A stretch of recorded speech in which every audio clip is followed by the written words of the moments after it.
Bonsoir à tous, bienvenue sur France 24. On ouvre ce journal avec ces derniers éléments dans l'enquête concernant l'attaque survenue à Paris vendredi. Le tireur présumé a été mis en examen et incarcéré. Le caractère raciste de cette fusillade qui a fait 3 morts a été retenu. Une marche blanche a été organisée tout à l'heure dans la capitale en hommage aux victimes kurdes. Marc Pope.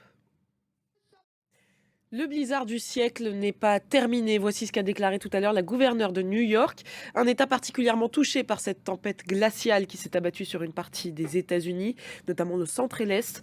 Le bilan fait pour l'instant état d'au moins 55 morts, dont 25 rien que dans l'État de New York. Johanna Citruc. 3 morts, c'est le bilan de l'attaque d'un drone ukrainien sur une base aérienne en territoire russe. C'est la deuxième attaque qui vise cette base en un mois. Elle est située à 600 km de la frontière ukrainienne. C'est là que sont stationnés des bombardiers russes utilisés dans cette guerre. Les précisions de notre correspondante à Kiev, Astrid Agopian. En Chine, depuis la fin de la politique zéro Covid, le nombre de contaminations a explosé. Les hôpitaux sont sous tension et d'après plusieurs témoignages, les crématoriums seraient débordés.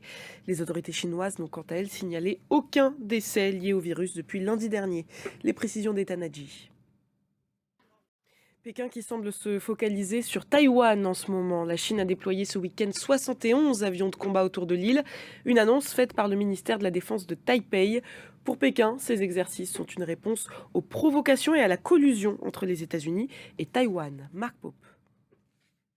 Et dans la région, la tension est aussi montée d'un cran entre la Corée du Sud et la Corée du Nord. Séoul a annoncé tout à l'heure avoir procédé à des tirs de sommation, une réponse à l'intrusion de drones nord-coréens dans son espace aérien.